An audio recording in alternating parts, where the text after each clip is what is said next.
Hi everyone, how are you doing today? Sorry, I'm just checking a few things here.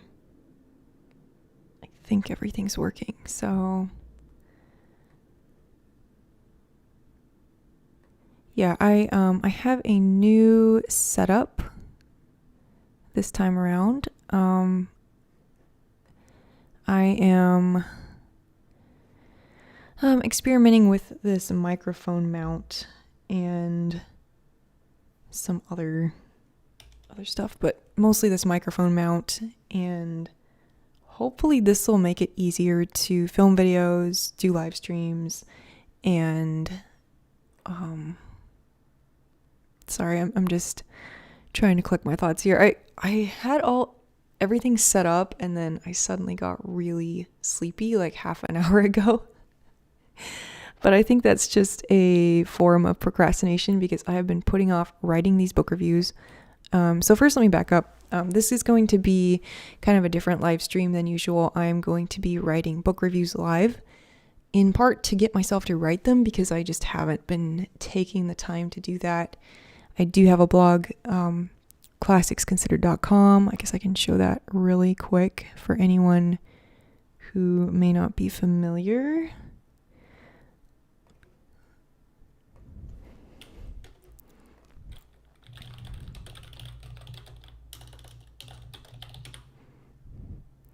So I've been blogging for about 11 years now, 10, 11 years on different blogs, and that's how I started out. So before YouTube, there was the blog, and I used to write posts pretty regularly, like every week, some years more regularly than others.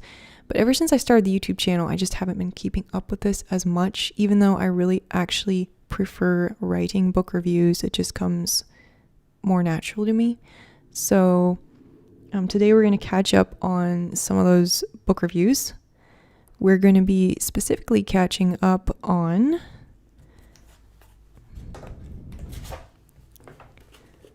The Razor's Edge, which I finished a few days ago, and I really do have quite a bit to say about it.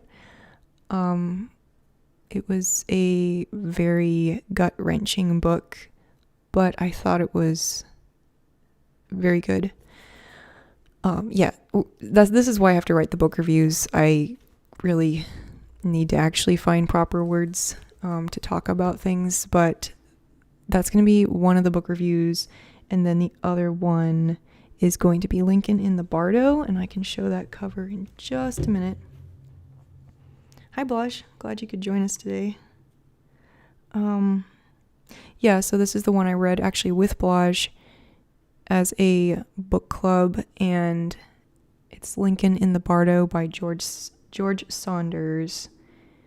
And this was what year? This was 2017, and Saunders won the Man Booker Prize. I'm not sure which year he won the prize, but yeah, so these are the two books that shall be reviewed. So yeah, this is not going to be a super exciting live stream, maybe not quite as fun as the last one we did, but just pretty chill, and we can just chat about books or what you guys are reading, or stuff going on in your neck of the woods. Speaking of neck of the woods, just a little life update. So, I'm sure you all have heard of the horrendous fires that are happening in Oregon and California on the West Coast. And, it's something that's been happening quite a bit the last few years. And usually we do get them here in Washington State as well, usually in the eastern part of the state. But earlier this week, we had a outbreak of fires pretty close to where I live, and some of these were very serious fires. Some homes were lost. People had to evacuate, including some of my relatives. So that's been happening, and been kind of just keeping an eye on that situation, kind of mentally preparing. It's been very dry here, and some of these fires have just started in the most random places, in urban areas, suburban areas. So I'm just kind of keeping that in the back of my mind, thinking about if something happened, what would I need to do? And thankfully, the wind that we were having a few days ago, which knocked out a lot of the power around here, that stopped. And the largest fire near me is pretty much in a stable pattern. It's not been put out yet, but it's at least not getting any worse. So really grateful for that. And I guess it just, it's been kind of a crazy year all around, but this just gives you extra pause, and just kind of just like trying to process the idea that now we're going to have fires in Western Washington, and how does that change going forward? So yeah, really cheerful stuff here on this live stream. But I just thought I would mention that. And of course, the other thing I will mention is it is the anniversary of 9/11, and I guess it is, it's a tradition to talk about where you were on 9/11. So maybe I'll just mention that here. Let me check in the chat here and see. Hi, Greg. Glad you could join us. You said you disliked Lincoln in the Bardo and could not get past 60 pages. Yeah, I understand that completely. And we'll get into some of that in just a short moment or two. And Paul joined us too and says he's in South California. No fires I know of around here, but the sky has been hazy. Yeah, we've also been having a lot of just terrible air. Today especially, just looking out the window, it's really, really thick smoke and not very good visibility. So that's going to be holding things up for a while. So, but yeah, this is September 11th. I was a pretty young child when September 11th happened, but old enough to understand what was going on. And I was at home that day, and I remember, I just have a very vague memory, but I do remember wandering into the living room where my mom was watching TV, and I think even before that moment, I knew something was wrong because my mom was not really a TV watcher, and so it was just very unusual for her to be watching TV in the morning. But I remember watching the replays of the planes going into the tower, and like, it's just one of those moments in childhood when you grow up just that much faster. So I'm sure everyone has something like that they remember. But I do remember just life changing from a child's perspective, like after that happened. Everything getting more anxious, and I guess it just forces you to grow up a little faster. But yeah. I'm gonna go into Lincoln in the Bardo first for these book reviews. And yes, so I have the digital copy from the library. Whoa. And I have some notes, so I can use those. Maybe I'll talk a little briefly about how I write book reviews. Let me see if I can pull that up.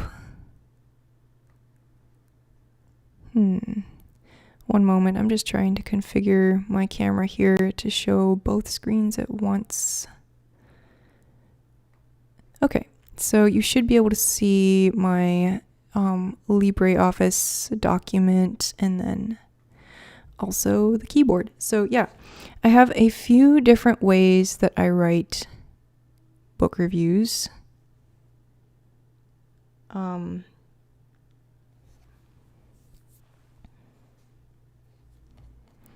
And sorry, I'm also trying to read the chat here.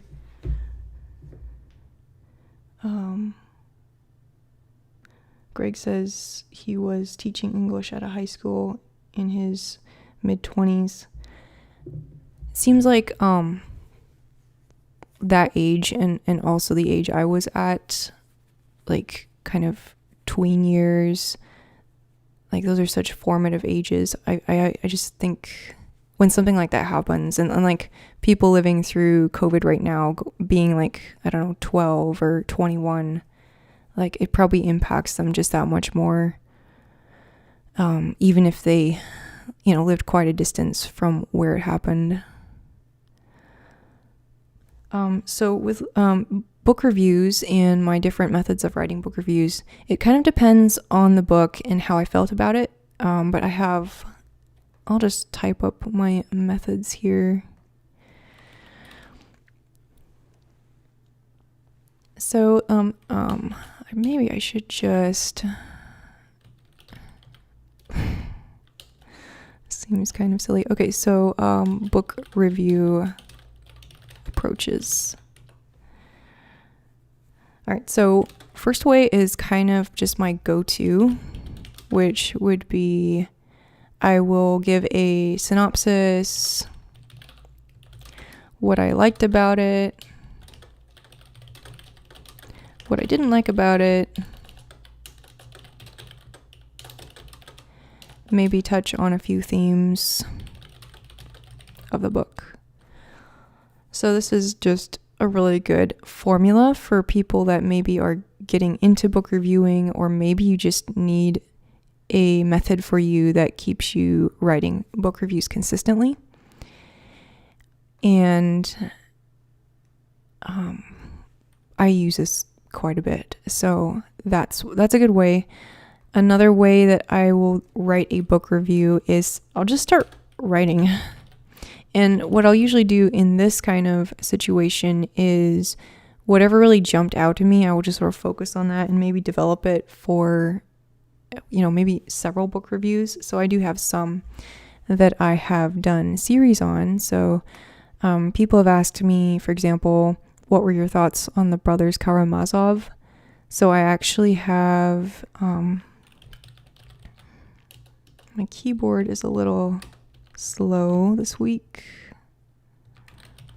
So let's see here. And I noticed this little search button doesn't work, so I'm just hitting enter. So I ended up doing a whole series on that book because it felt like it needed it. And there's been other books I've done that with. So that ends up being a large project. And just sort of more thematically centered. Sometimes it will just follow the plot, though. It just kind of depends on what kind of book it is, especially, nonfiction or fiction. Third method of writing book reviews would be really starting. So instead of this more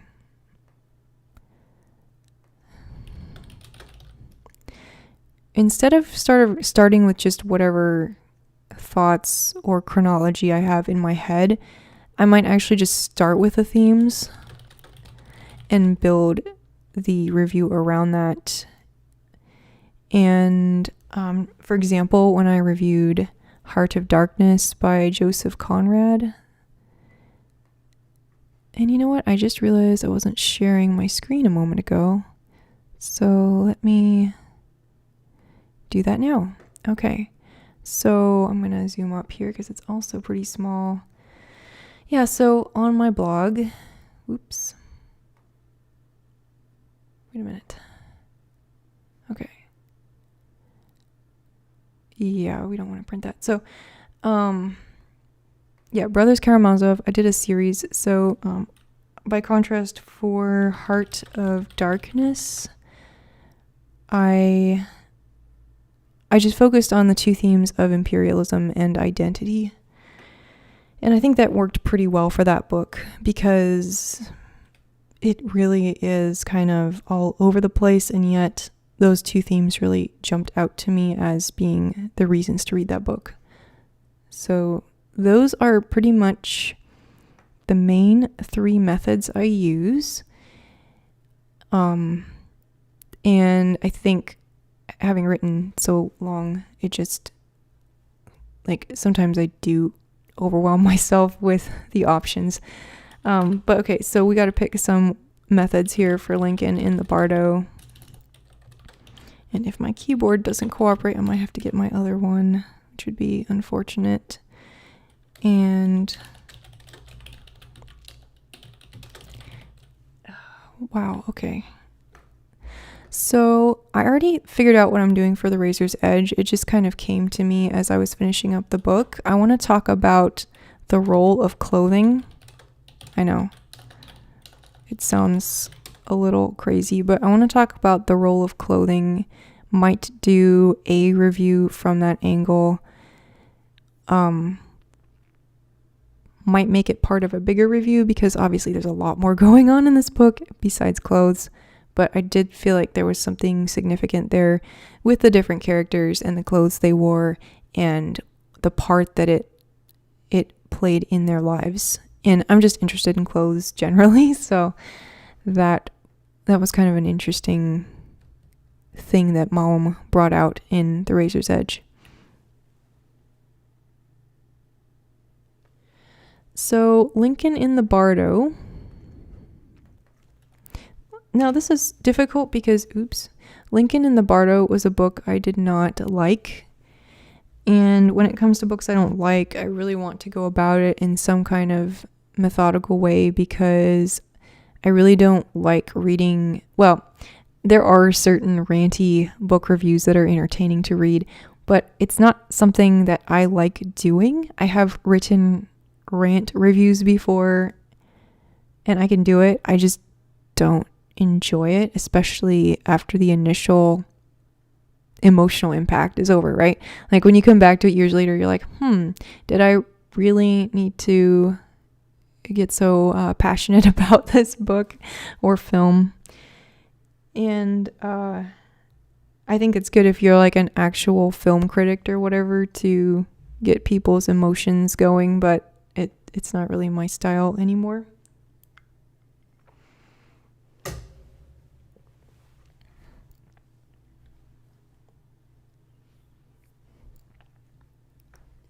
So actually I'm going to add this to the dictionary.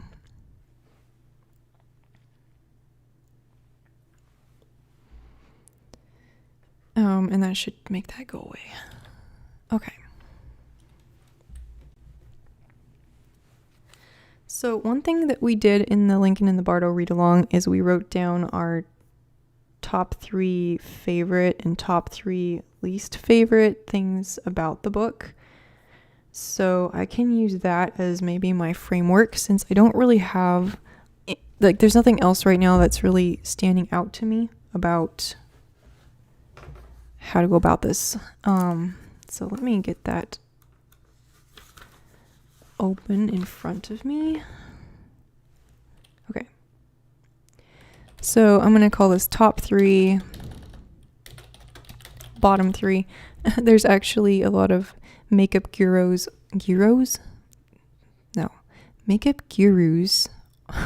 on YouTube who use this format. So I'm kind of used to it from that angle. So top 3 things that I liked about it, and this is just going to be our outline, I guess. I don't necessarily go about it in such a structured way typically, but I'm just going to do it for the sake of the live stream because otherwise I'm going to get really confused.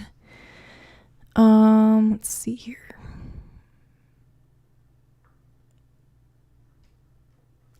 Okay. Top 3 things that I liked about it. I liked the style. It was supposed to be experimental. We discovered that it was more like a play where the names of the characters are stated after what they say.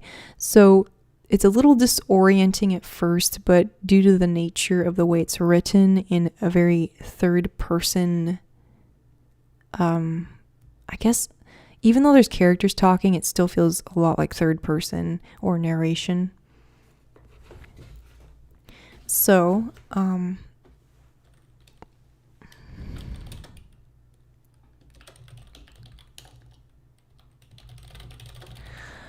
I liked that style. I also thought that the concept of this sort of alternate history is interesting and intriguing, and if it was written well, I would want to read more books like this. So we'll get into that a bit later, but that was one thing I did like. The second thing that I liked were the historical or pseudo-historical excerpts. And again, not really loving that they were pseudo in parts.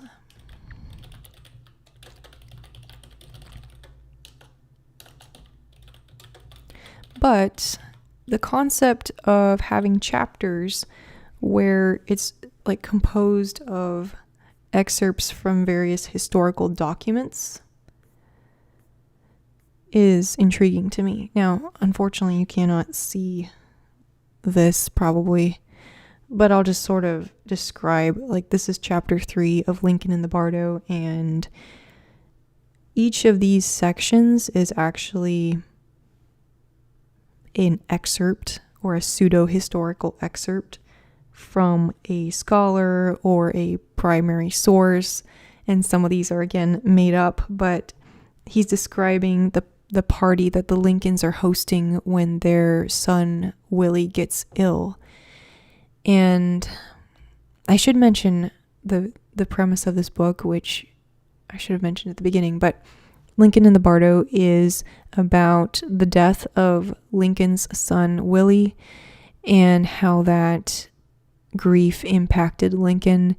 And there is a legend, which I don't remember if it was confirmed to be true or not, but people said that Lincoln would go to the crypt where his son was buried and just hold him in his arms even though Willie was dead, and that he would do this repeatedly. So the book kind of takes that legend, or maybe it really happened, and makes that central to the story, and also creates this mythical place called the Bardo, which comes from Buddhism, but here it's Saunders kind of turns it into his own world, his own fantasy world, which is actually quite a bit inspired, we think, by the Catholic's Limbo.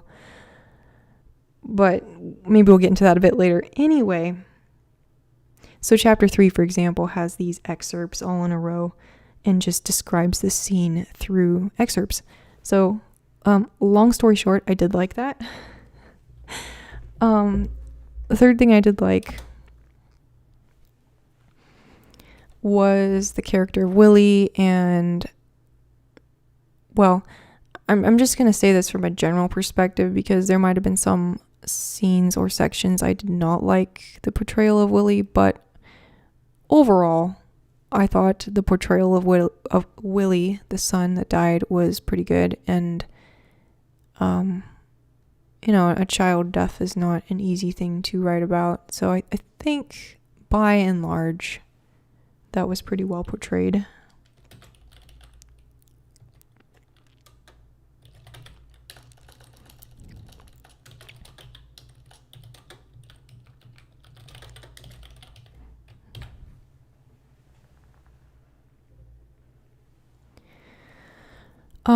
So in the chat, someone's asking, do you think Lincoln in the Bardo should be labeled as a novel? It was a stretched out short story, in my opinion.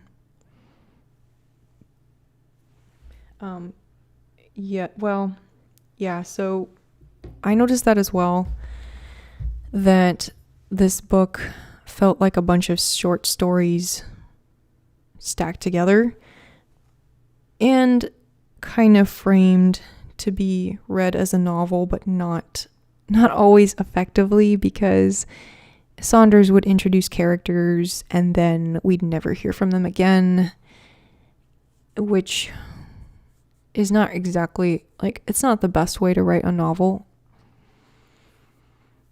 And it certainly seems to indicate, well, he is a short story author as well, so it's kind of understandable that he would write like that, but some of those loose threads were kind of frustrating. I don't know if anyone's joined since we started, but if you are just tuning in, we are writing book reviews this evening, helping me stop procrastinating. We're writing book reviews for Lincoln in the Bardo by George Saunders and The Razor's Edge by Somerset Maugham. So let me try to move a little more quickly because I realize it's already almost 5:30 and I haven't even started really writing yet.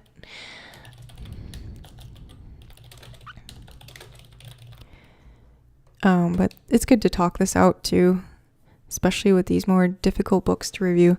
So things I did not like about Lincoln in the Bardo. I think we already talked about earlier how Bardo was essentially a fantasy world that Saunders kind of just envisioned.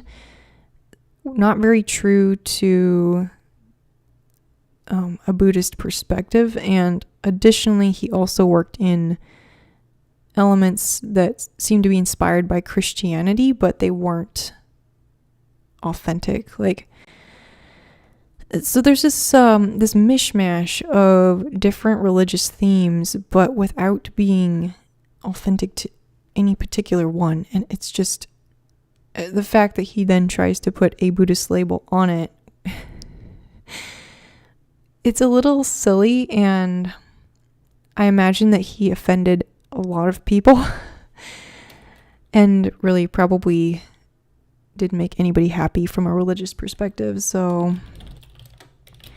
to me, it's either lazy writing or like he just doesn't care, in which case you're getting into this weird kind of like almost cultural appropriation or something. So yeah, that part I did not enjoy, and especially coming from a Christian perspective, I didn't appreciate his liberties there with the Christian elements. And like I said, someone coming from an Eastern Buddhist perspective probably wouldn't like how he portrayed that either.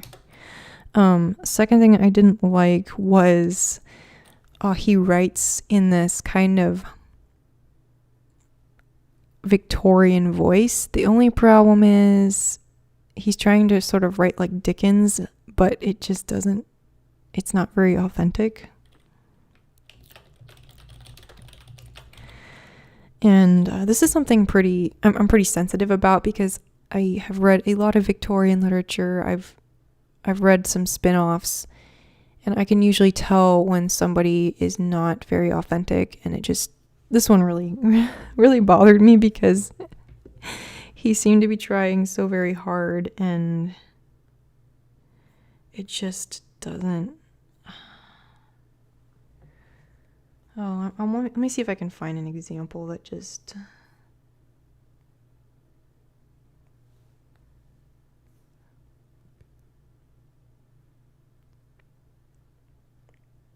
Like,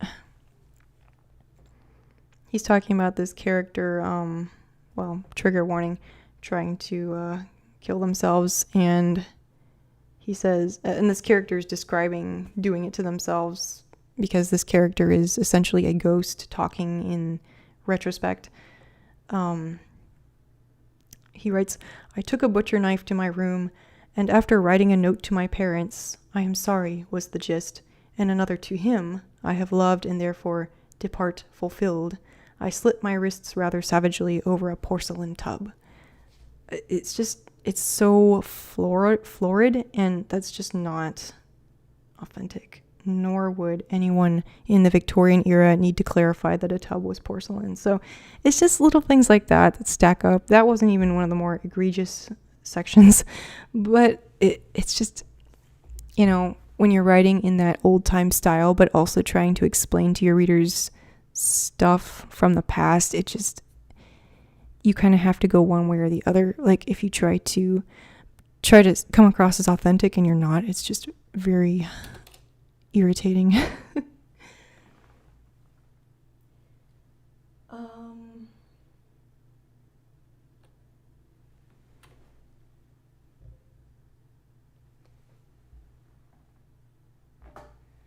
Okay, so third thing I did not like, and this for me was probably the biggest thing, was the I guess I'll call it gratuitous, explicit content. There was a lot of discussion of body parts and just weird stuff related to said body parts, and it's just like at first you're like, what am I reading?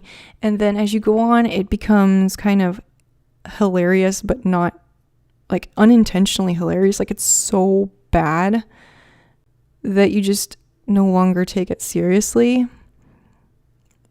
And it's also, the other thing is we're talking about Lincoln here, and as I was reading it, I mean, I'm not particularly a huge fangirl of Lincoln necessarily. Like, to me, he's a historical figure like any other, right? But, in American culture, Lincoln is looked upon as this revered historical figure, typically. And so, one page you're reading about Lincoln and his grief and Willie, and like it's all very solemn. And then the next moment you're reading about these characters' sexual escapades and fantasies, and it's like, this just feels so wrong and like disrespectful, actually. So I don't know, I just felt like it was out of place, and there was so much of it kind of ceased to be shocking. It just was just distasteful. So I don't know, it was not really necessary either. I mean, I understood what the characters were going through. I didn't need to know in extensive detail what was going on in their private lives. So yeah, those were my top 3 and bottom 3 likes and dislikes. Okay, so now I've kind of explained in words what I'm going to be writing here. I guess I should actually try to start writing something. But maybe what I'll do, because I realize, not everyone wants to stick around forever on this live stream. I think what I'll do is I'll go down here and I'll write a few notes for the Razor's Edge. And then we'll come back and we'll talk more about Lincoln and the Bardo and actually start writing. And then we'll come back and do the Razor's Edge. And all of these will be posted online after I'm done. So, don't feel like you're missing out if you check out of the live stream. But I do want to keep this relatively interesting. Yeah, the role of clothing in the Razor's Edge. So we just finished talking about Lincoln and the Bardo a little bit, which is a book about the death of Lincoln's son Willie, and Lincoln mourning his son to such an extreme that he would go hold the corpse of his son at night and be surrounded by these, fictional ghosts that Saunders created to illustrate what was going on. So we're going from that, and now we're going to be going into The Razor's Edge, which is I guess I'd call it a coming of age novel, although really I feel like the character starts out having gone through some of that stuff already. The Razor's Edge being about this young man named Larry and his girlfriend Isabel, and how their two worldviews are not really compatible. After he comes back from World War I, he was a pilot and was just surrounded by the worst kinds of death and just destruction.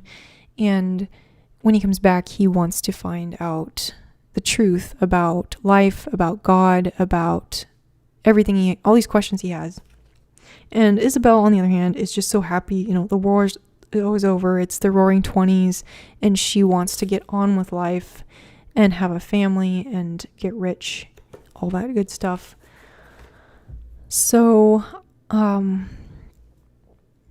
this book is rather complex because it takes place over a period of at least, I want to say 12 years. It's a very long time. And it follows those two characters, but also supporting characters in the form of Isabel's godfather, whose name is Elliot, and he is an aristocratic American, I would say. He really wants to get in with the rich people in Europe and live a good life. And let's see who else was in this book. There's also a young woman named Sophie who kind of shows up in the latter half of the book, and she is someone who has suffered great tragedy in her life, but then has kind of pursued drugs and sex and just a life of escape through these drugs, basically. And there's a lot of dark stuff in this book, but it's kind of interesting the way he writes. Malum has actually inserted himself as the narrator. So instead of a fictional Nick Carraway kind of a narrator, Malum actually names himself as the narrator of The Razor's Edge. So you feel like he's writing about people he knew. I don't know if he was. I haven't yet done any research on that side of things. But I was quite moved by this book, and it is also very sordid in places, but it's kind of written in that, because it's first person narrated, you're not in the midst of everything that's happening. You're hearing it all as if someone was just telling it to you, which they are. And as I was reading this, I kept thinking about, people I've met, stories I've heard, and it was very touching, actually. So that's kind of an overview of The Razor's Edge. But I want to talk about clothing. I'm going to check real quick to see if I wrote down anything. Let me catch up on the chat real quick.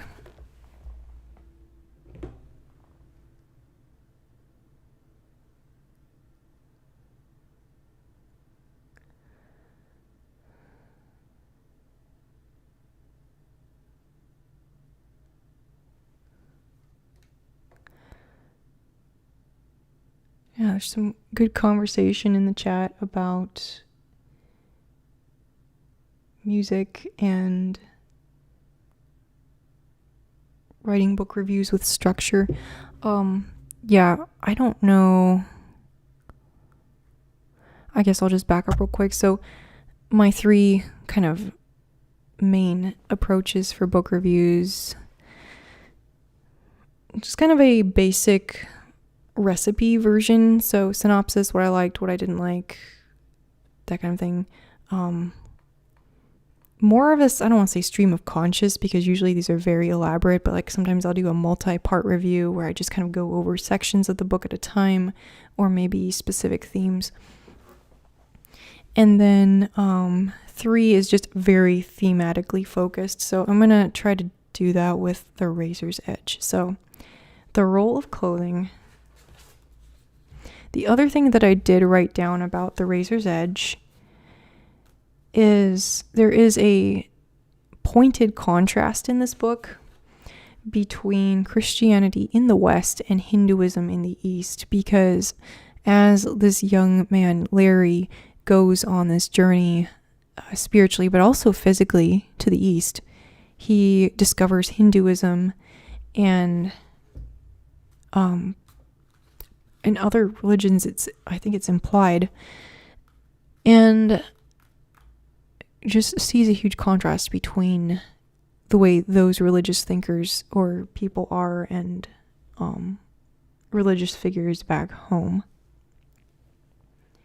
And I believe Mom was an atheist or agnostic. I think he was an atheist. So it's kind of interesting to see, his voice as the narrator, as the self-named narrator. That atheist background comes out in the book. So he is, I would say, pretty critical of Christianity. As far as the portrayal of Hinduism, I'm in no position to be able to critique that effectively, but I think what he was trying to do in this book was show that there are different perspectives and and kind of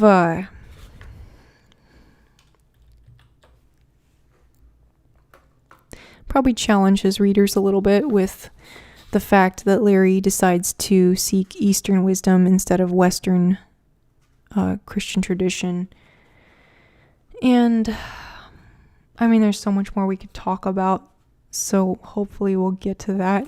But the clothing, I don't know why, but I just kind of fixated on the clothing, so let me talk about that in just a moment.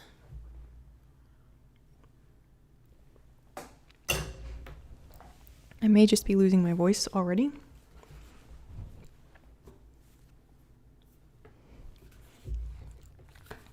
Okay, so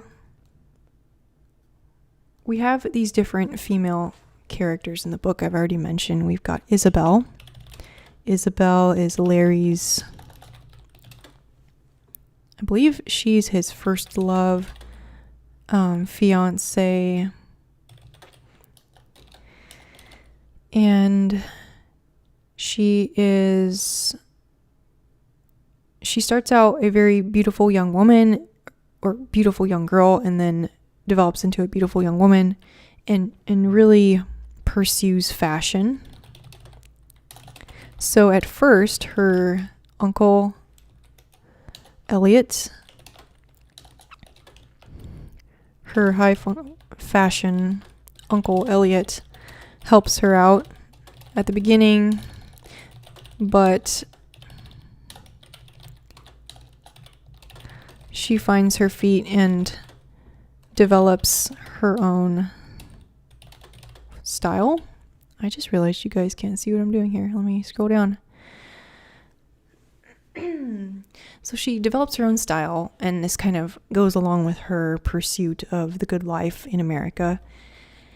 And so by the time we catch up with her later, she's wearing, little black dress and pearls like Audrey Hepburn in Breakfast at Tiffany's. And she's become this really fashionable woman in France, actually. So that's the clothes kind of map Isabel's journey. As I think, this often happens to people. Your styles change as your life changes. So that's Isabel. The other main female character, I mean, there's really a few, but we'll just go with Sophie. Sophie is the one that becomes a drug addict.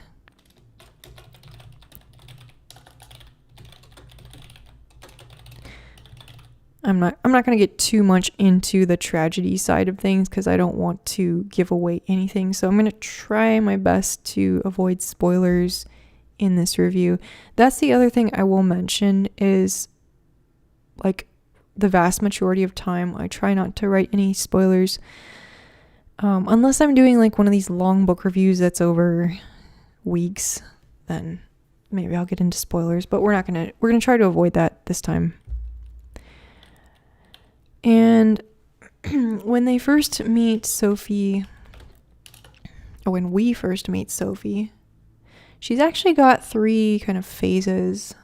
She's got girlhood, which is, I mean, I don't even remember. I think her girlhood was just typical, like she would probably just dress like everyone else. She goes down this really sad and terrible path of this bad lifestyle after she goes through these bad experiences and begins, dressing very provocatively and doing her makeup like totally overboard. And let's see if I can I don't even know if I can find that passage in here, but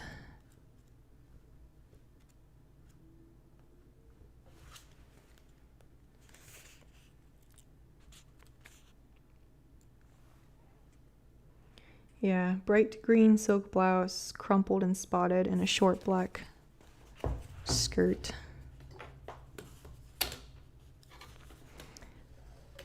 See if I can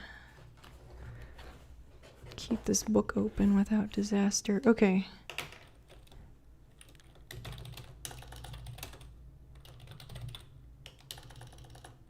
Yeah.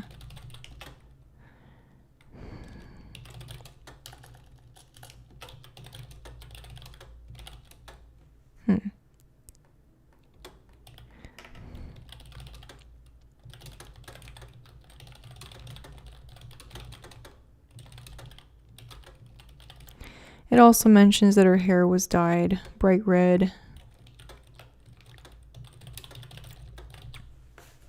And, you know, she's wearing over-the-top makeup. And the narrator remarks, you know, this narrator is kind of an old perv, to be honest. You know, he's always talking about how attractive people are. Like, he just goes on and on and on. But anyway, he does talk about how attractive she is, even in this state. And so, you know, the narrator's bias kind of comes into this.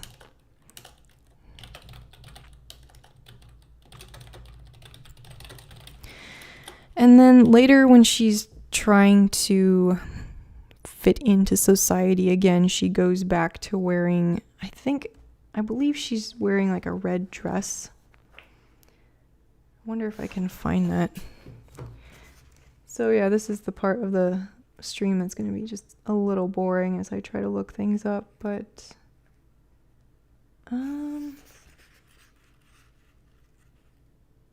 okay, let's just say that she's wearing a so later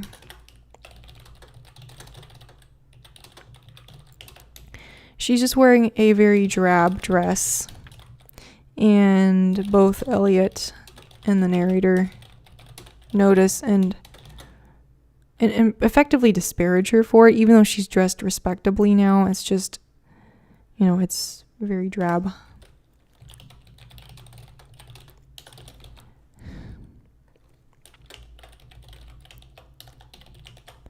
And then she actually, like, I'm not going to go too deep in this because then pretty soon we're going to be talking about spoilers. But basically she has these two sides of her. So in Sophie's case, her clothes reflect the two sides of her. And whereas with Isabel, her clothes show the progression of her lifestyle.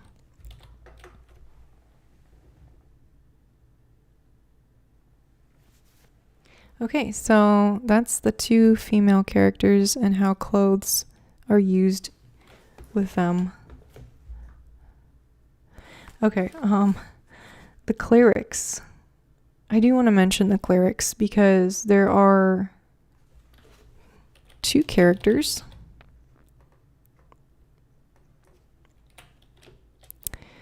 English and Indian,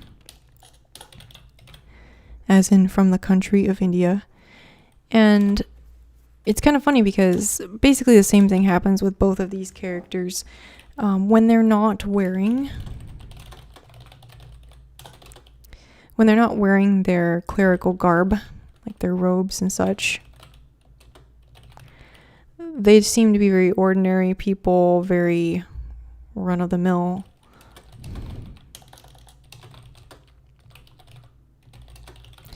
But the clerical garments they put on transforms them to the narrator's eyes into these, you know, great figures. So their garments either make them into great figures or they reveal that they are great figures.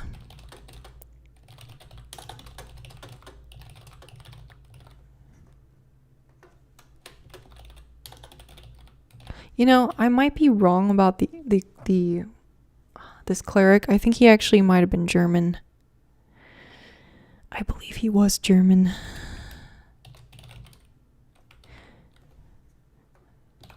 I can't remember. Maybe, I think there were two, honestly. I'm just going to say German and English. So that was the clerics. And then Eliot. Oh, Eliot. This guy was a riot. I believe he's technically nouveau riche, but acting old school, old wealth. How am I going to talk about this without giving too much away? But there is, Elliot is I don't want to say a poser, but he kind of is. Like, he's not from old money, but he acts like it and dresses like it and critiques other people's clothing. But the funny thing is, he has this costume of, I don't know if it's an ancestor, I can't recall, but there's this costume that he is so excited to wear, but he doesn't get to wear it, and he's just really obsessed with this costume.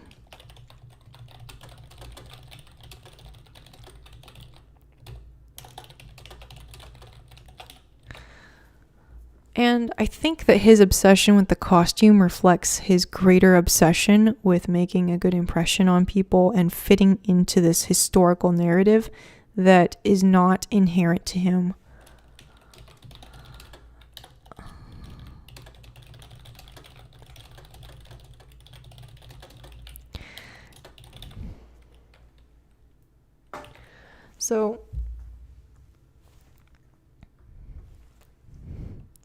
So that was kind of a nice illustration of the character of Eliot. Very sad and pathetic, as you might imagine. But aren't there really a lot of people like that? I mean, we're probably all guilty of this at some point. And it's a little bit different than Isabel. Isabel's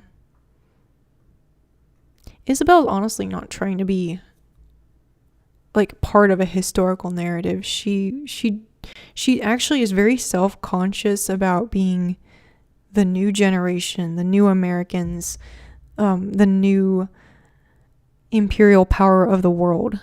She's very conscious of that.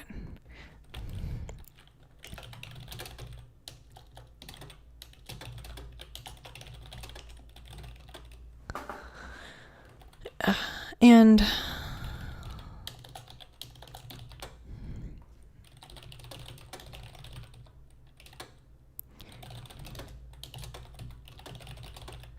whereas Eliot is, and the funny thing is they're very similar characters, honestly. They both are go-getters and they both have this desire to fit in with these particular social groups.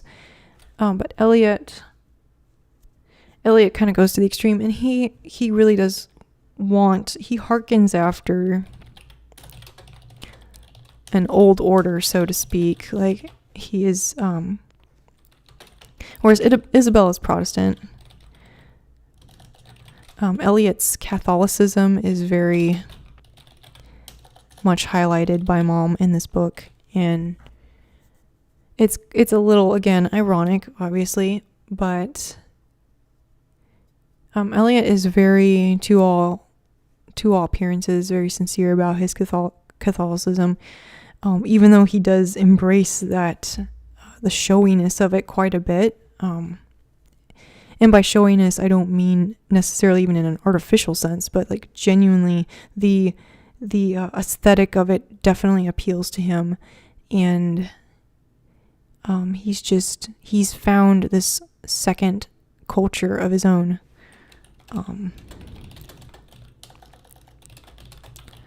And he's so good at what he does manage to fit in with the Parisians, even though it takes so much work.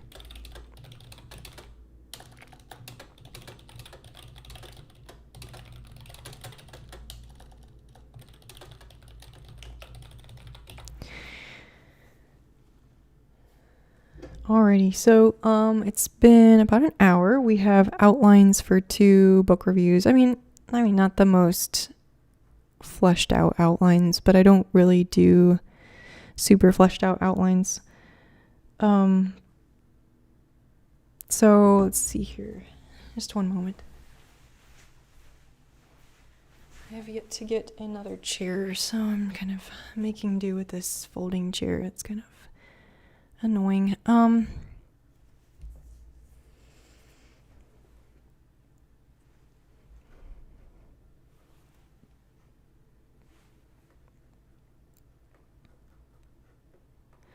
The sad thing is that even though we've really unpacked a lot with the clothes, there's so much more to talk about in this book. So I might have to do a couple of book reviews, honestly.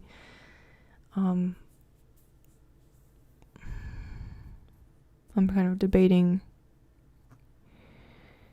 Maybe we can kind of work some of those other themes into this one, but I just really wanted to talk about this because I think it's just very clever of the way he worked this into the book.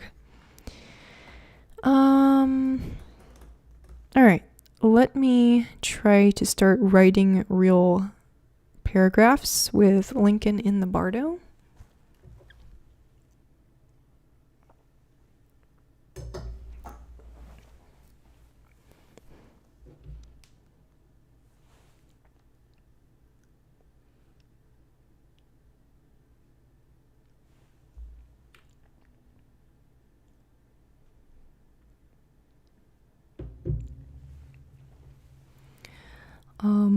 Also, I do plan future live streams to be more entertaining than this, but this again is just more for me to actually write these book reviews and maybe explain my thought process a little bit for anyone who's potentially interested.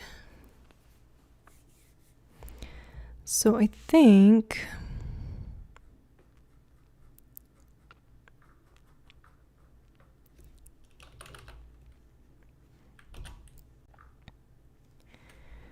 I usually do start out with some kind of brief synopsis, so I'm going to take a couple minutes and try to think about what I want to write up for that.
Craig says the process is highly interesting. Well, thank you. I've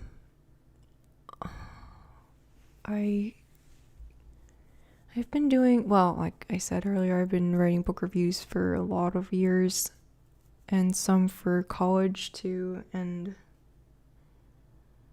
I usually don't think through it this hard probably, but it can take me like a day or two to write a book review. It kind of depends, like, again, on the book. Okay.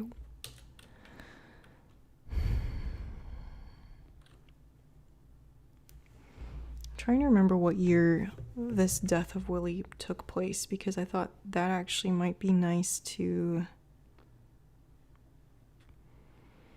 mention. It's just to like ground this whole synopsis.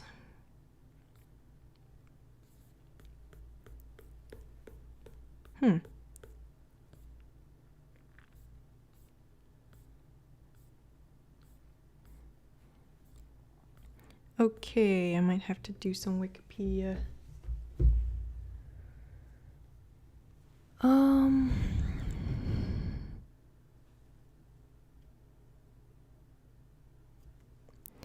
So let's see here. Let's look at Wikipedia.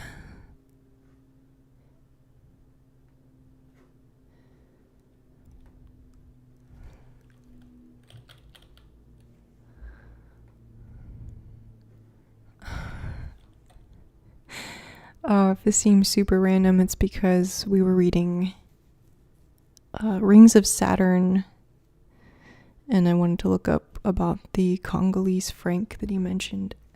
But yes, Lincoln.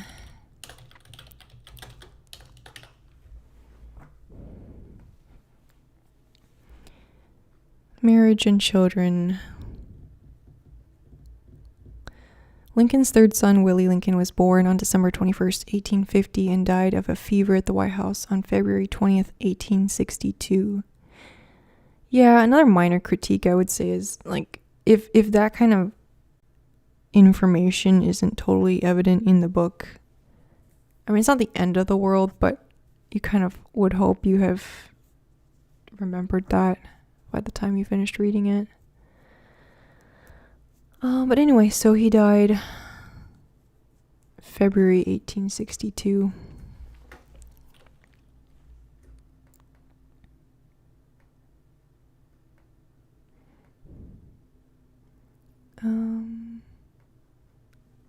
Okay.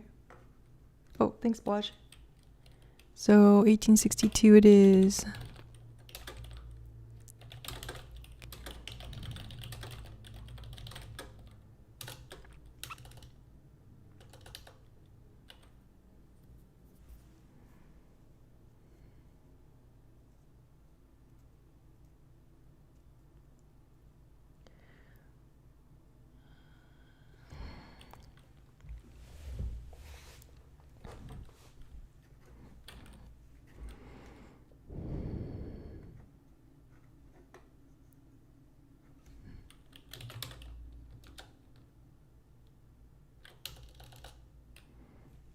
I should show the...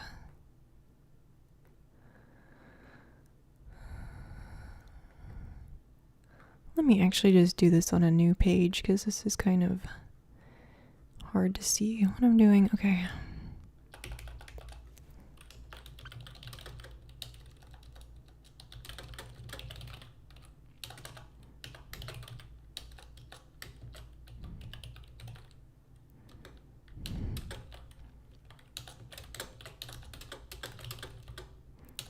Okay. This keyboard is complaining mightily, so let me go get my other one.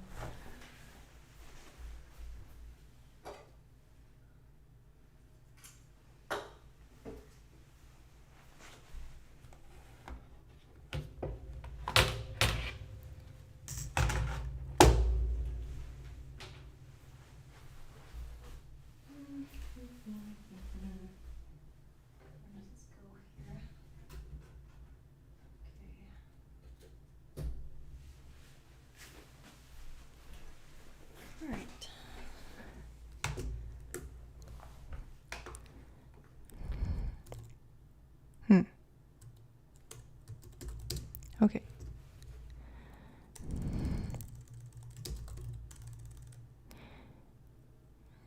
As music plays downstairs for the Lincoln's party. Oops, it's still not visible on screen. I'm sorry. There it is. Okay. February 1862. As music plays downstairs for the Lincoln's party. Willie.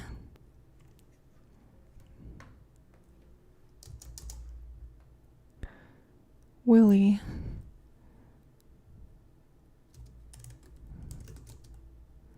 Willie lies. Was it upstairs? I want to say it was upstairs. In the White House.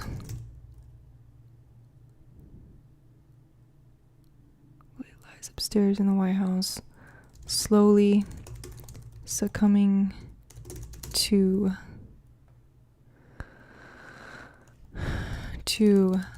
a sudden fever.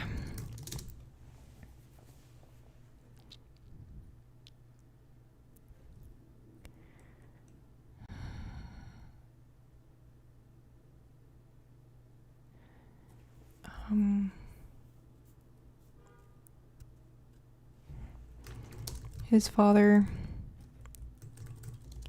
overcome by grief at the loss of his third son, of his youngest son.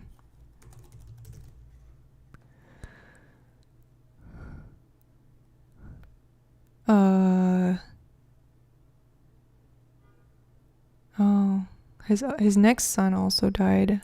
No, wait. Survived his father but died of heart failure at age 18. Okay, so Willie would have been the youngest son at the time, so we can say that his father, overcome by grief at the loss of his younger son, begins to visit Willie's body after it is laid to rest in the churchyard. What Lincoln doesn't realize is that a crowd of departed souls is watching him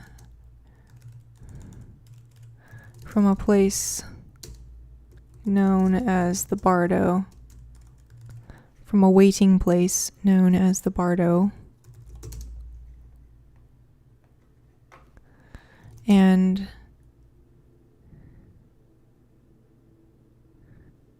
moved by the love that is shown to someone who has left the living world outside the iron gates. That's kind of long.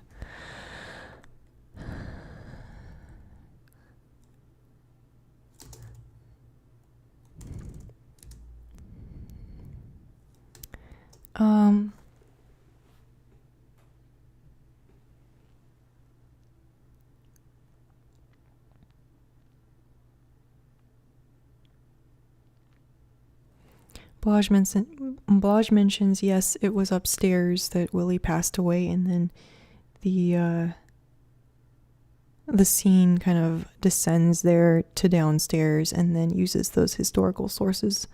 So yeah, that was a nice approach to showing that transition in scene. And Paul says, I want to do my own YouTube book reviews, but I'm dreading the preparation necessary to present a coherent review. So yes, I wouldn't worry too much about it. When I first started, I was just doing audio only, and that's kind of nice if you have difficulty setting up visuals. For me, it took a while to get to that point, and also getting the audio and the video together. It doesn't really have to be that complicated, and you could write up a script if you wanted just to get started. You could write your book review and read it. That's perfectly good. Or even just have notes. I mean, whatever works for you, but I would just go for it. When I first started, I think my videos are pretty rough, but it just gets easier over time, and I love hearing people talk about stuff they enjoy. It's so rewarding.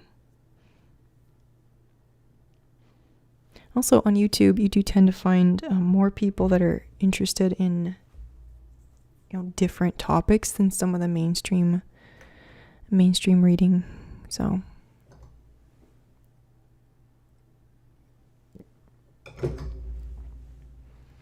okay, so we will come back to the sentence later maybe, but we'll just go with that for now. And moved by love, I shown to someone who left the living world, and then inspired. Whoa, I'm really having the keyboard troubles today. Inspired. Oh, I see. I'm still not being able to show this whole thing here, so let me scroll down.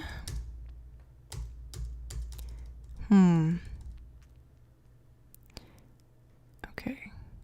I do type pretty fast, but I still think it should not be having these problems. And always save as you go. Always save as you go. Okay.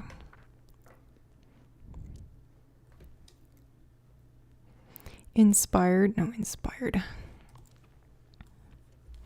I mean, these characters aren't just inspired. They are thrown into action by the chance of returning to life. Thrown into action by the chance of returning to society if through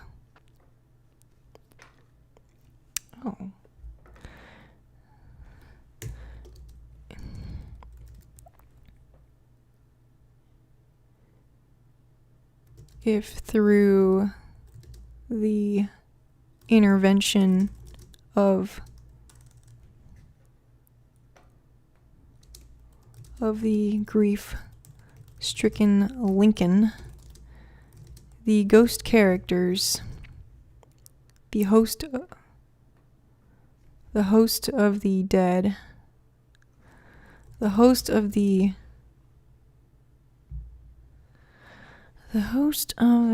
ghostly figures begins to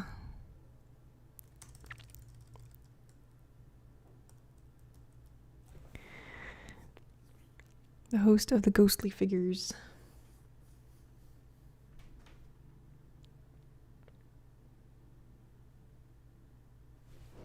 attempts to bring about through here we can take this word we used earlier and just move it. If through the grief streak or anything, attempts to bring about his intervention. Oh, wow, my poor keyboard. What is wrong with you? This is not good. To bring about his intervention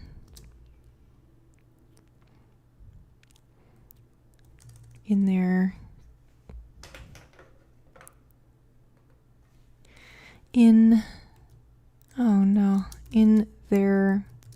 present circumstances while reminiscing about the lives they left behind.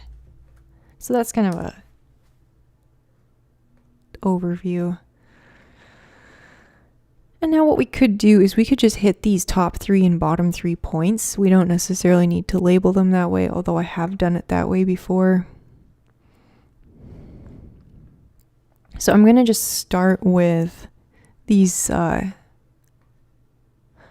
maybe I will just do it in this order. I think it lends itself kind of starting with the more exterior presentation of the book and kind of funneling down into these more core topics. So yeah, so let's do that. The Bardo folk, yes, we'll probably have to call them that in here somewhere.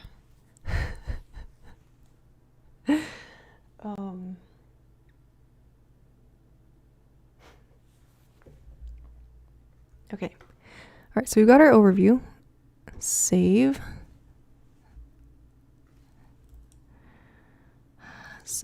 Saunders, or George Saunders, I think it's his debut novel.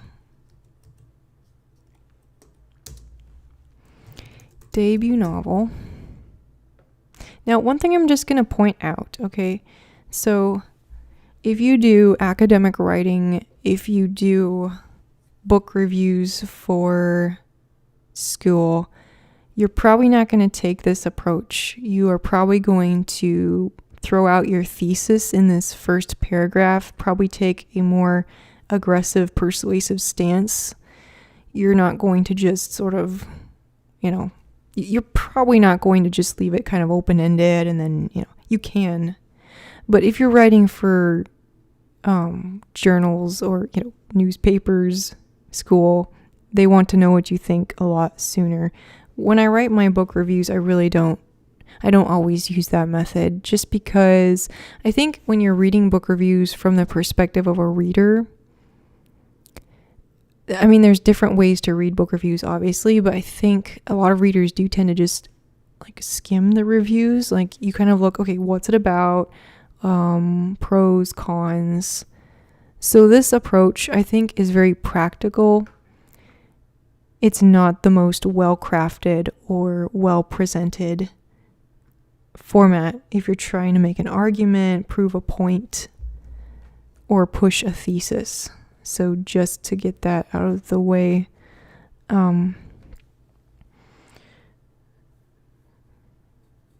so that's, I guess what I'm saying is just don't necessarily use this approach if you're trying to write for school or articles.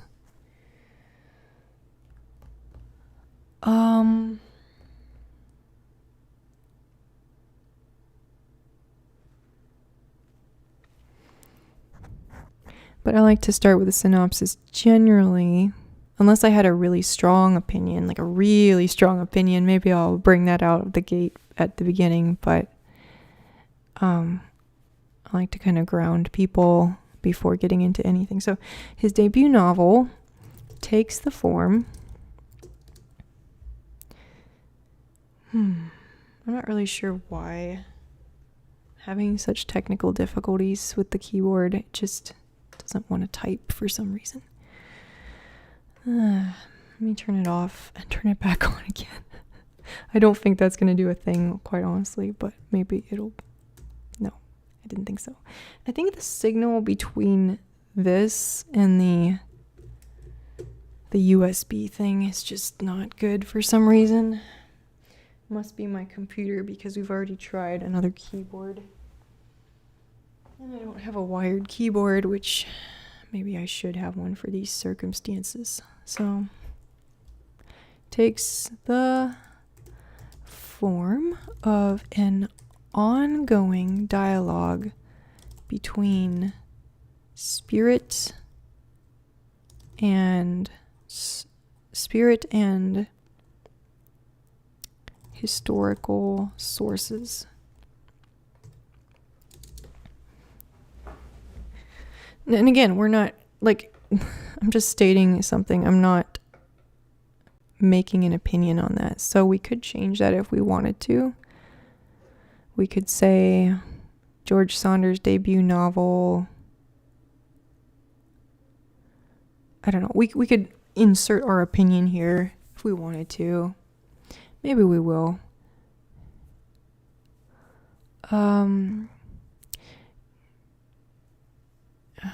Let me think about this for a minute. So we want to say something like, it doesn't disappoint, right? In that sense.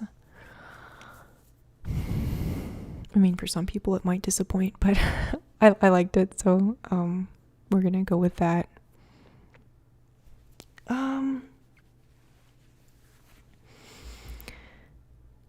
George Saunders' debut novel takes the form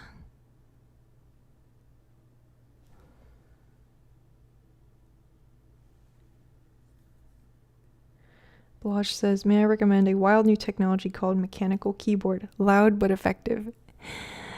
I had a colleague who had a mechanical keyboard and we were cubicle buddies, so he was just on the other side of this little wall from me.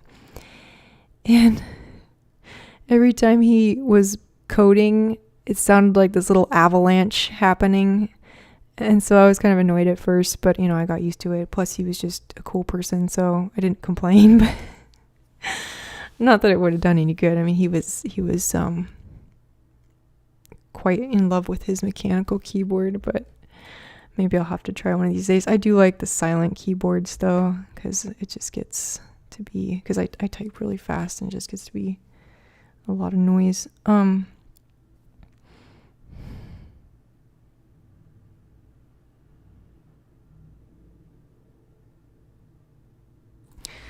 George Saunders' debut novel. Wait. Here we go. Though touted as historical fiction, George Saunders' debut novel forges new ground. Maybe we won't say new because we don't know for sure if it's new. Forges. George Saunders' debut novel pushes through new territory. Wow, this is getting dreadful. All kinds of awkward typos. Though touted as historical fiction, George Saunders' debut novel pushes forward a new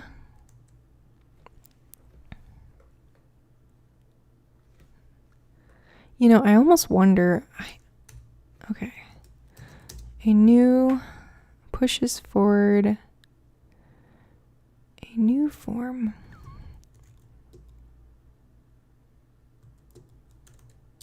of alternate history.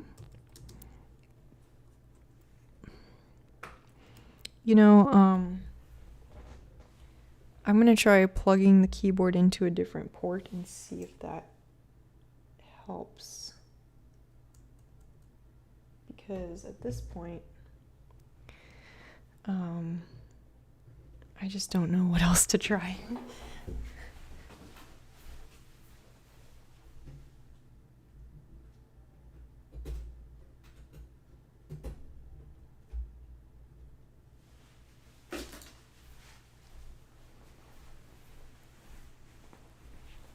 Okay.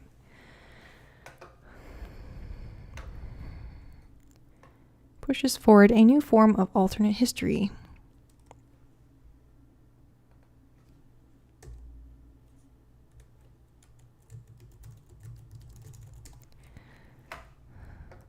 Using an ongoing dialogue with, though touted as historical fiction, George Saunders' debut novel pushes forward a new form of alternate history with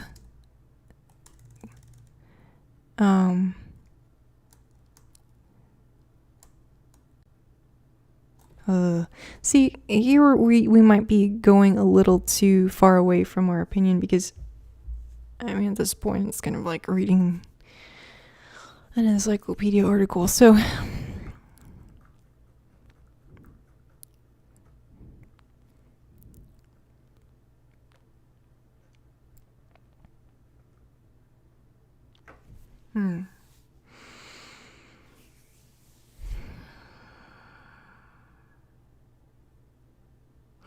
And you can always write from first person since it's not academic, although I sometimes do, I sometimes don't, it just depends.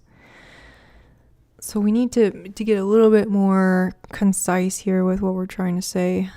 And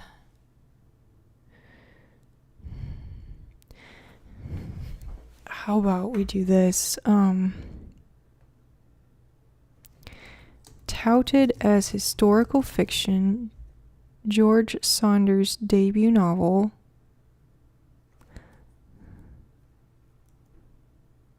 pushes forward a new form of alternate history in its exploration of the afterlife. Let's see. Much like a play, the novel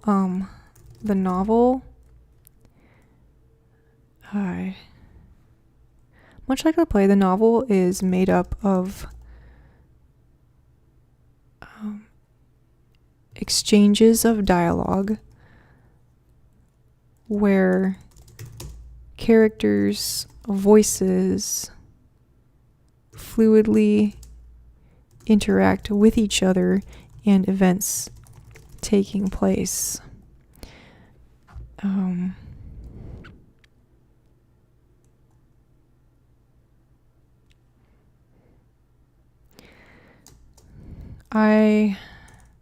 I was more, I guess, I don't know, do I want to go first person? I have a typo here.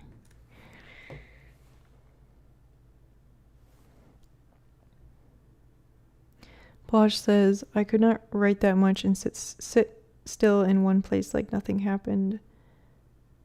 Well, it's kind of funny because I actually do have trouble sitting still most of the time, but actually when I'm writing, I can write for quite a long time without getting up. Although I can't really read that way or do anything else. Like anything else, I have to get up every 15, 20 minutes. But writing, somehow I can just sort of super focus.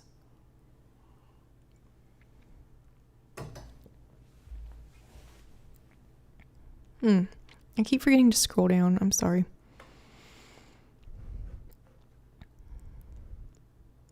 Okay.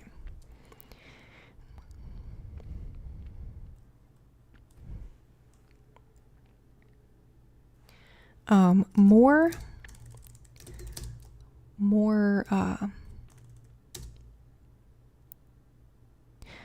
challenging. Challenging is not the word I'm looking for. I'm looking for I want to say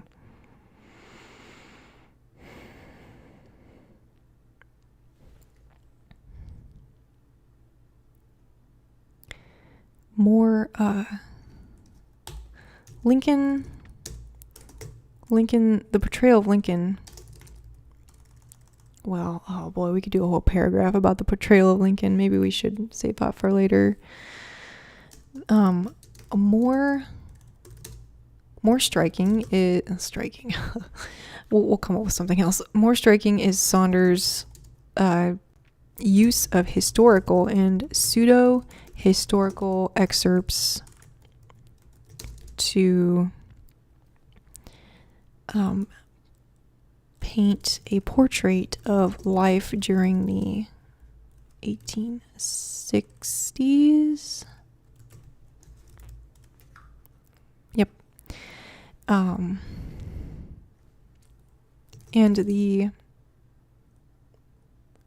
the diverse opinions formed around Willie's death, the Civil War, and Lincoln himself. Though this, so I like the word fluid because it was a very fluid book. It just wasn't, there was very little structure outside of the fact that he had these excerpts and then the source. So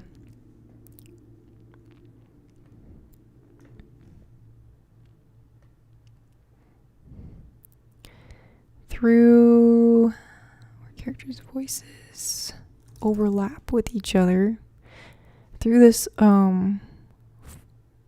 fluidity of narrative, through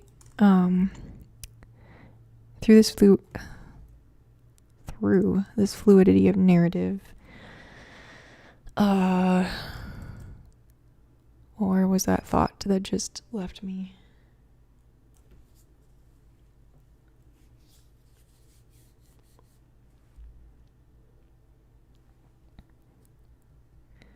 And Blosh says, you should see how I do my notations. Write a sentence, walk about, talk it out with myself, sit back down, make some more connecting arrows and some more sentences. Yeah, what I will say too is the problem with this approach that I've kind of fallen into in the last few years is I do rely on similar writing patterns. So when I'm writing these paragraphs, these are patterns I've used in other reviews, so it's not the most highly original writing. It does fall into kind of a pattern or template that I use. Through this fluidity of narrative, See, we're leading here with a lot of introductory clauses, which I don't like to do.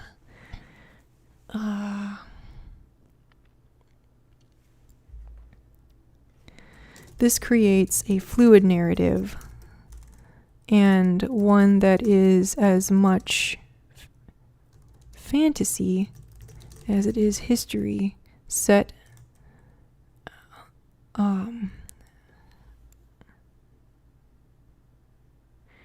some readers may be this creates a fluid narrative, and one that is as much fantasy as it is history.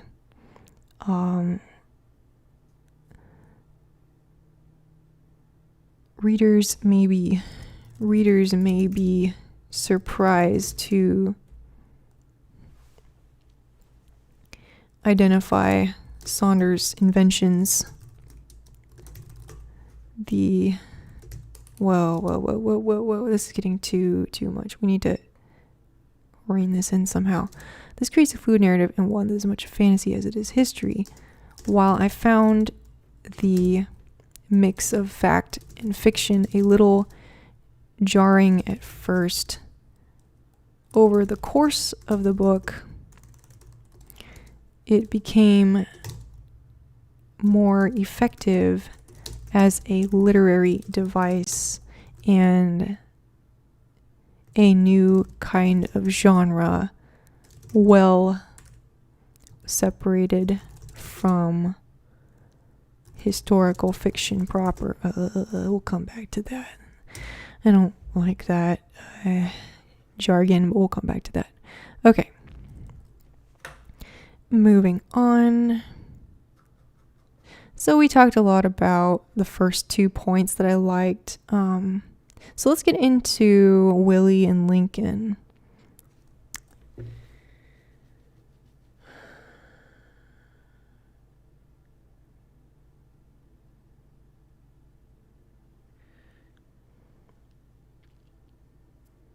Blage says, him just putting historical sources on the reader highlights the process needed to write historical fiction, the research, and then breaks through that with fictionalized ones.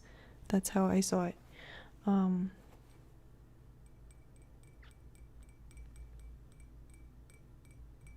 Yeah, it was interesting. I think, we talked about this earlier, but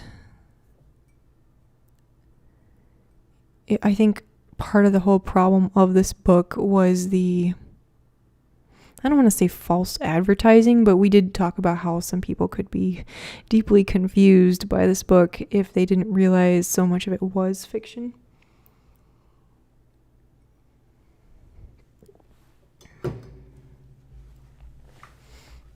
And potentially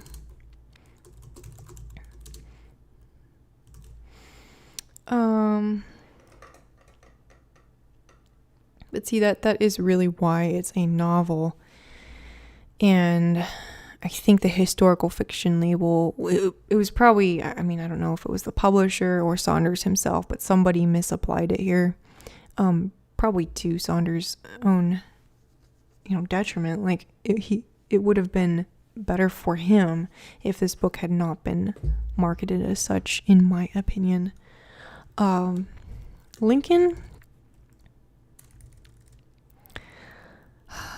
Lincoln, ever larger than life in American psyche, is here made a little more made a little closer to us through his obsessive grief for his son Willie.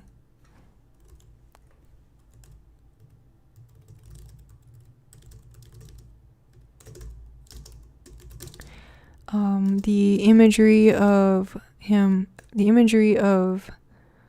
Lincoln holding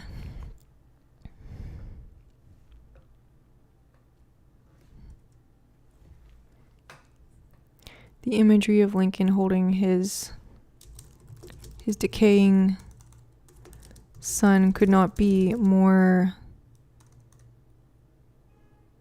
shocking, although as seen through the eyes of our ghostly guides,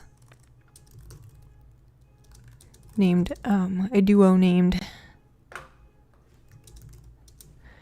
Roger Bevins III and Hans Vollmann.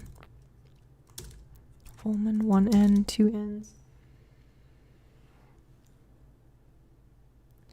The imagery of Lincoln holding his decaying son could not be more shocking, although as seen through the eyes of our ghostly guides.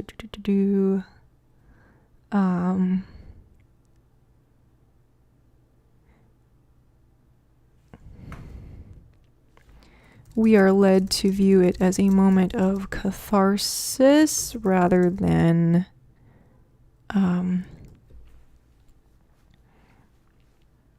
tragedy. Rather than pure tragedy. See, we need to talk about what this story implies about the death of Willie, about the Bardo, and race relations. There's a lot we can dig into there. Oh boy, this is going to be a long one. And I'm not sure I necessarily want to talk about it here. So we'll come back to that later. Ooh, when I highlight it, it changes color over here. I actually know how to fix that, but I guess blue's okay. I bet if I highlight it in blue on my side, it'll look yellow on your side. Huh, there you go. Anyway, we'll come back to that. As for Willie, acceptance of death comes more easily in spite of his longing to be with his father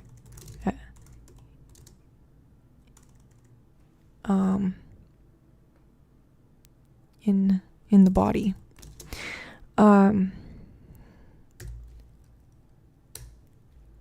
In life.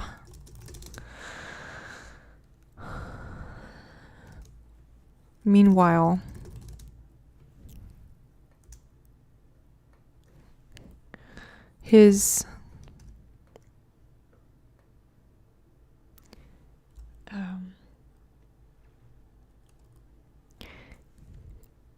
Willie's stoicism, Willie's stoic acceptance, Willie's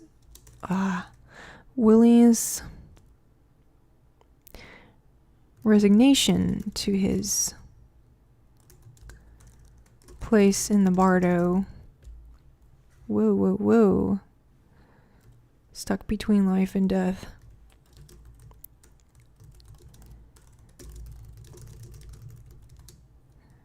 Is something that he takes for granted, though, and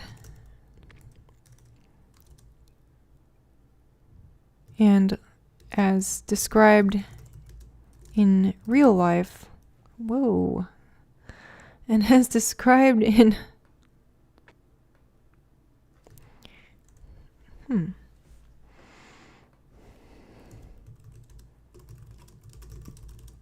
he takes it rather stoically. I really apologize for these typos because I have no control over the keyboard. Like an adult. Meanwhile, all the other oh, okay. Greg asks, "What are you drinking?" This is just some apple cider from the grocery store. It's not alcoholic or anything. It's just like, I think it's by Treetop apple cider. It's cold. It's actually pretty good. somebody had asked me like a couple days ago about apple cider and whether I went to like some apple cider press here in Washington.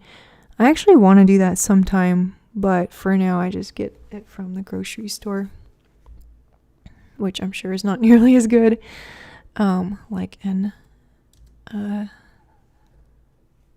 Like a much older person. Well, we'll come back to this. It's not the way I want to describe it, but come on.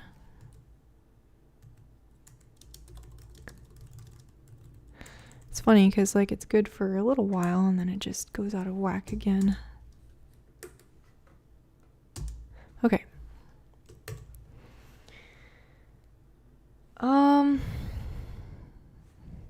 All right, so we talked about Willie. So we kind of got through the good stuff, I would say. I mean, I think I would like to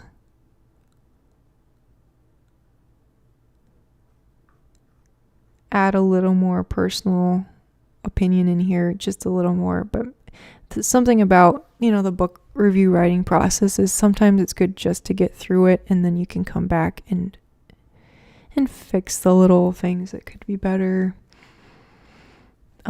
And if I were really trying to write for reviews and reads, like I probably would try to follow this more bullet point style. But I need to keep practicing this more long form book reviewing because I haven't done it in a while, and if you don't practice, it's easy to get out of practice even if you've been doing it for years. So it's just good to keep that up. Plus this probably is nicer for Goodreads and some of those websites that are more favorable to paragraphs than bullet points. Okay,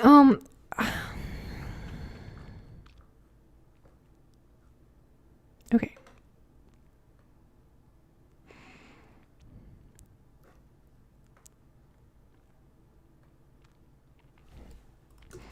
Unlike Willie, however,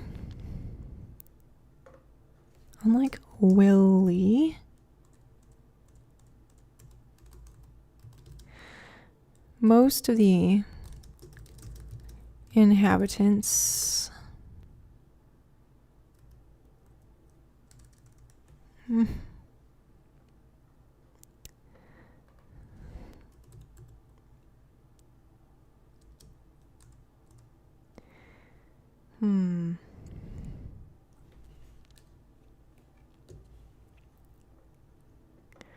even my mouse is not working very well all of a sudden. I'm not sure why. Okay, most of the... You know what? If this doesn't work, we'll just go back to pen and paper because why not? Of the Bardo are discontent with their placement and interminable waiting and seemingly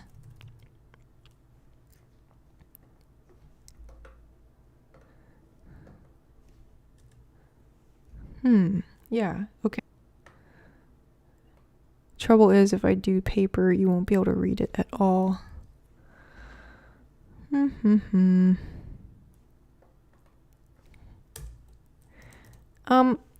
Okay. I think my computer's like, no more. Seemingly interminable waiting. Maybe I will finish this later. This is just not happy. But basically, I was just going to talk about, kind of segue into talking about the other characters because there's Roger Bevins and Volman, who are the kind of the main narrators. And then there's a Reverend, what's his name? I don't remember his name.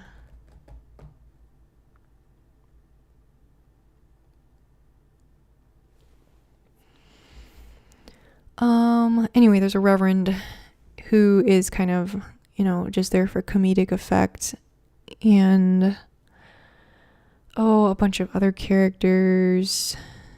And so this is kind of a good place to sort of segue into that, and then we can talk about some of the unpleasant things, and then maybe finish up with the religious elements.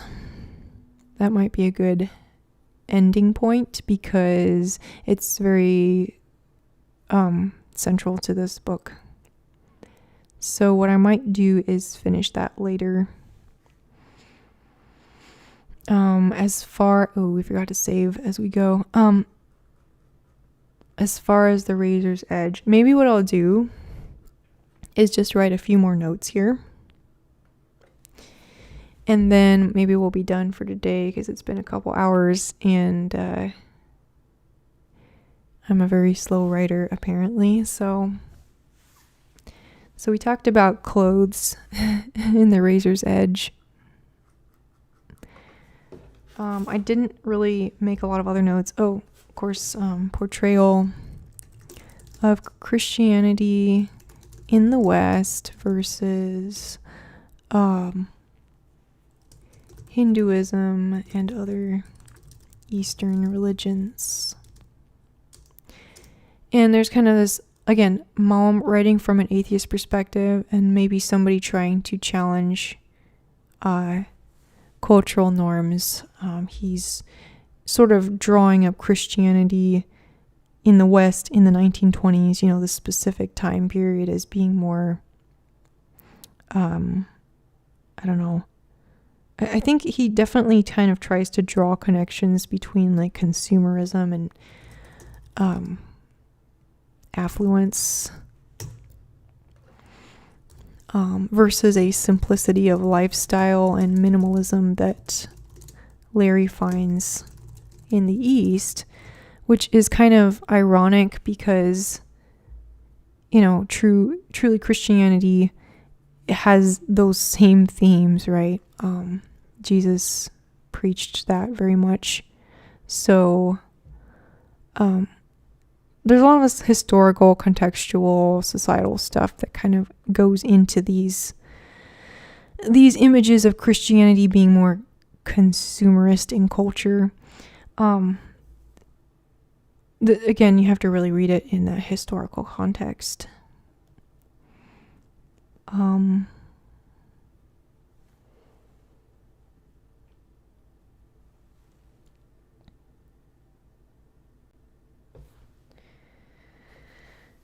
Greg observes that Larry's clothes were so shabby that Mom thought he was down and out and in need of money.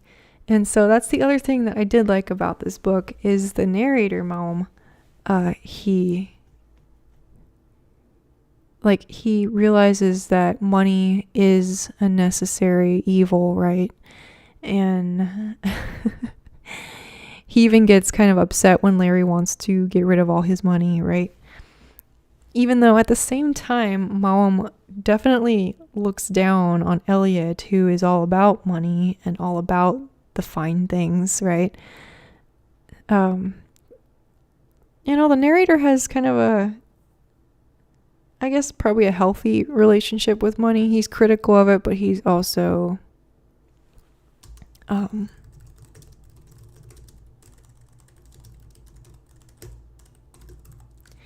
critical, but also pragmatic.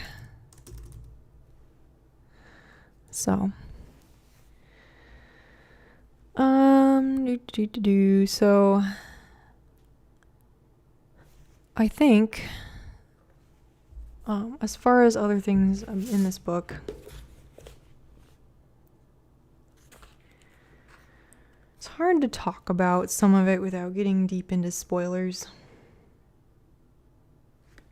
So I'll probably write a section of the review that's got spoilers and just hide it, and people can check it out separately.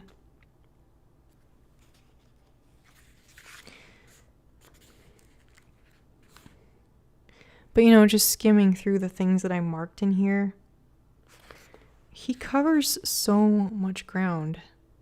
There's even a section in the book where he talks about identity and whether there's kind of two modes of thought. There's like your identity is your soul and your spirit exclusively, and your body is just a vessel through which your soul is living its life on earth. Whereas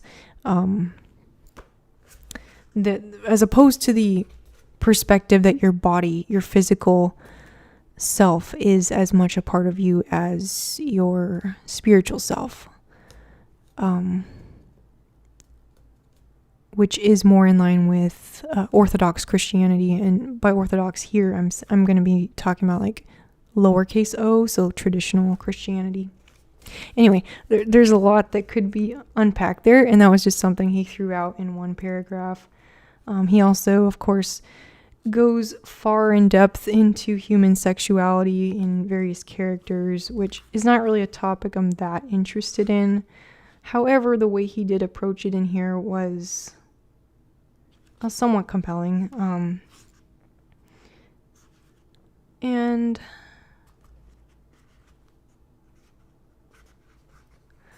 I think the reason this book is not as well loved as The Great Gatsby is because even though it's a very tidy book by the ending, it was very frustrating and so very realistic. And I think that's why it was frustrating. And it did leave you feeling very upset in a way, in a different way than The Great Gatsby. The Great Gatsby, so we could do a separate review that's a contrast between these two, but I'll just write a few thoughts here. So The Great Gatsby has a great deal of poetic justice, whereas The Razor's Edge is more about real life, where, the way things go in real life rarely ever falls under poetic justice. It's just, things happen, consequences, natural consequences of people's actions. Poetic justice is, what makes a great narrative. And not that there's not natural consequences, don't get me wrong.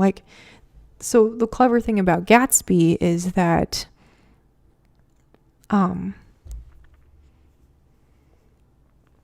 it's not that there's not natural consequences, but they do lead to this kind of poetic ending, right? There's a sense of an arc, overarching narrative, an arc.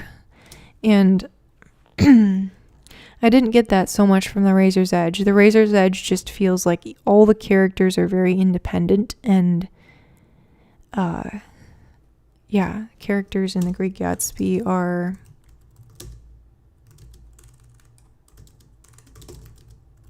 tightly intertwined. Characters in The Razor's Edge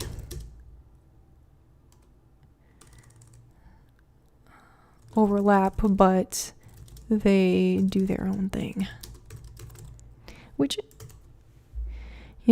I guess you see some of both in real life, but probably more often you'll see people just doing their own thing. Okay, Blosh says it's time for him to go to sleep. So yeah, thanks for joining. We're going to wrap up here pretty soon. Yeah, it was good. Thanks for helping me remember things from Lincoln in the Bardo. I'm hoping to get that review posted by the end of this weekend.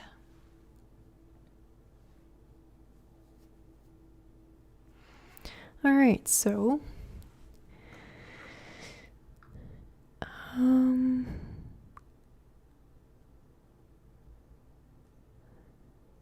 right, where was I going with that? So yeah, there was a lot to cover in this book, so it makes it a little bit frustrating to write a review because you're going to leave something out intentionally or unintentionally. So, I absolutely loved how he covered the economic changes of the 20s. This was something that I actually felt like, so if anyone's watched Downton Abbey, the television show that was very popular some years ago, not that long ago, they did talk about that. That was a theme of Downton Abbey, was the decline of this great family and the house Downton Abbey.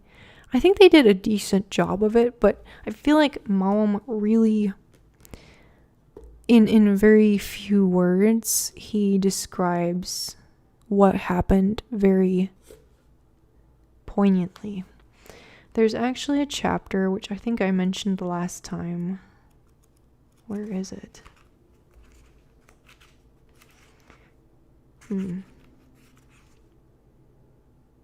Yeah.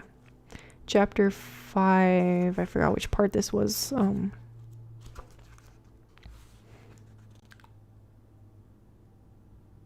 He talks about how each of these characters was affected by the crash. And then in the second half of the book, he talks about what they all do afterwards, which was very satisfying from if you're interested in history, obviously. But I was able to really connect that with what's going on today. And it just kind of felt like closer to home than, say, Gatsby, which I don't remember if they covered that in that book.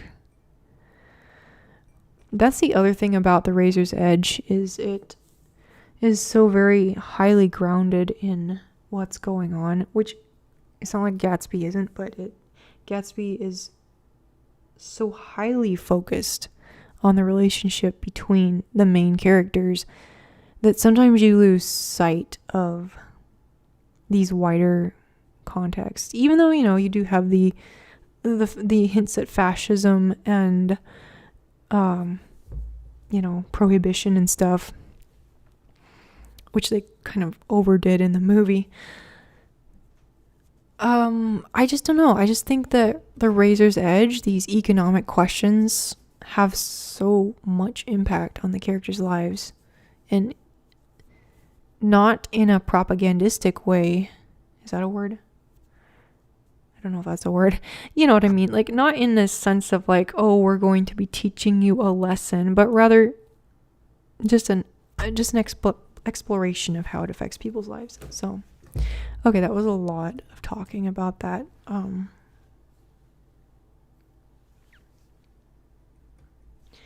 not actually a huge fan of Downton Abbey, and my favorite character is actually, I don't know if I should tell people my favorite character from Downton Abbey. Oh, see if you can guess in the chat what my favorite character was. I don't know. I could do a whole video on Downton Abbey, but I didn't really like it, to be honest. So, but I did watch pretty much all of it, so it was entertaining. And I think it's good. It's really good compared to, like, it's very well done. There's absolutely no doubt about that, with some reservations on my part, but by and large, it's pretty well done. And my family is like a really big fans of the show, so I enjoyed watching it with them.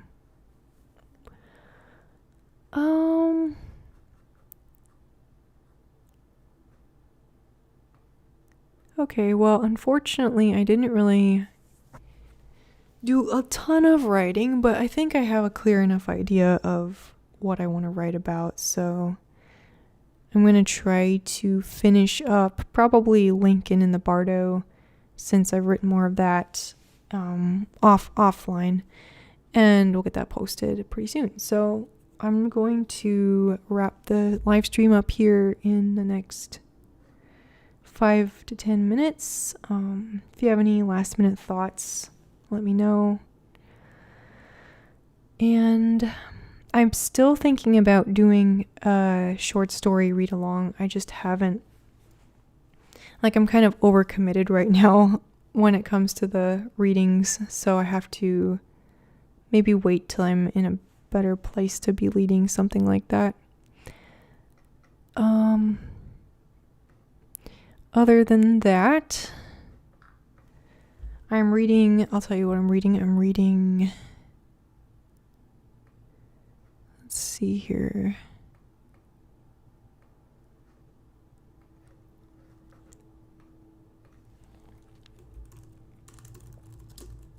Kristen Lavren's Daughter. I don't know if I'm saying that right.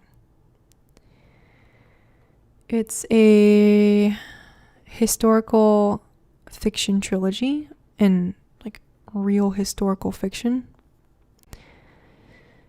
And so currently reading this first book called The Wreath. I'm liking it so far. It reminds me a little bit of Little House on the Prairie, just because it's about this. The first part is about this little girl, and she's very close to her father, which reminded me a lot of Little House on the Prairie. But I have a feeling this book is going to get pretty dark by the time it's all over, at least from what I've heard from different people. So it should be interesting.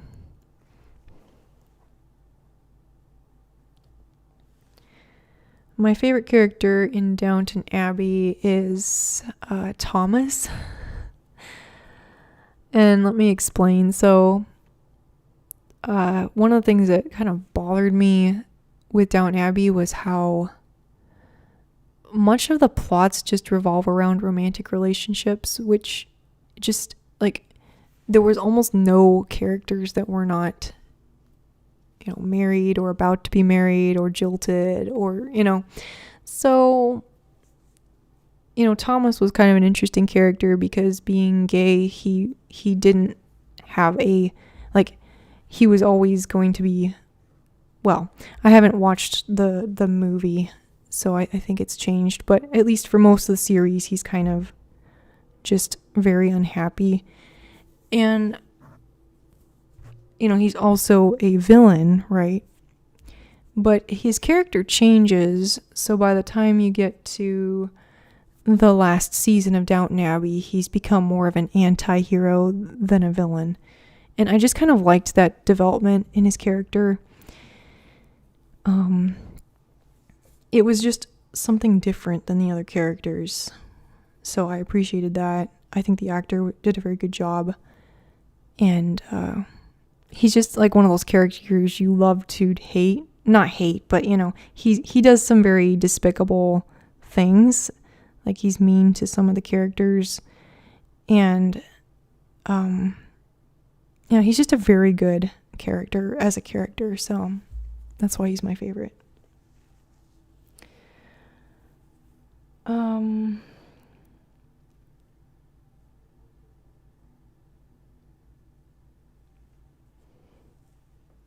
Yeah, I felt bad for Thomas too. Like, he was just more relatable to me than a lot of the other characters.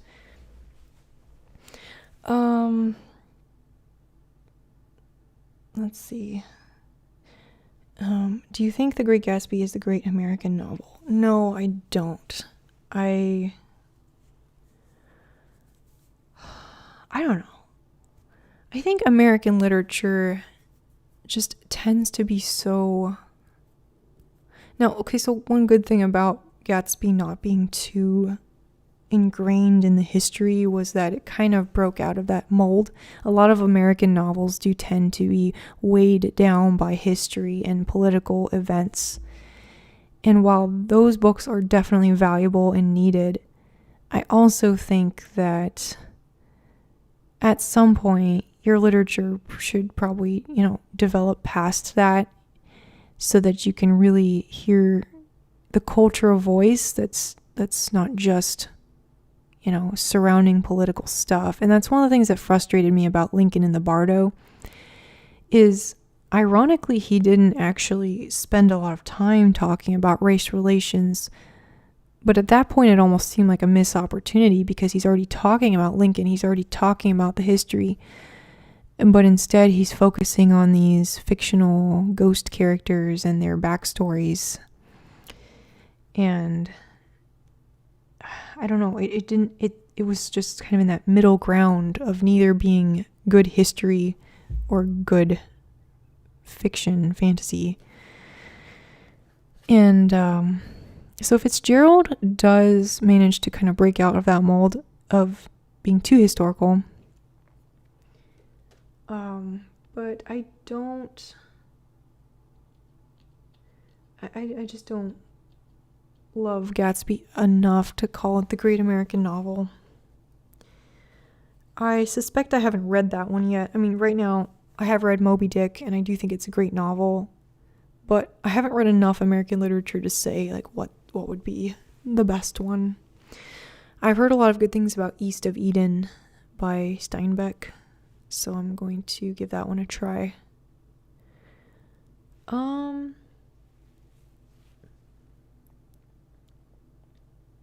Okay. So I think I'm going to wrap it up. Thanks everybody who joined in. It was great hearing from you. And I'm not sure when my next live stream is going to be, but this was a lot of fun, and hopefully these book reviews will turn out halfway okay. So you should be seeing them live in the next few days. Yeah. Thanks for watching, and I will be seeing you next time.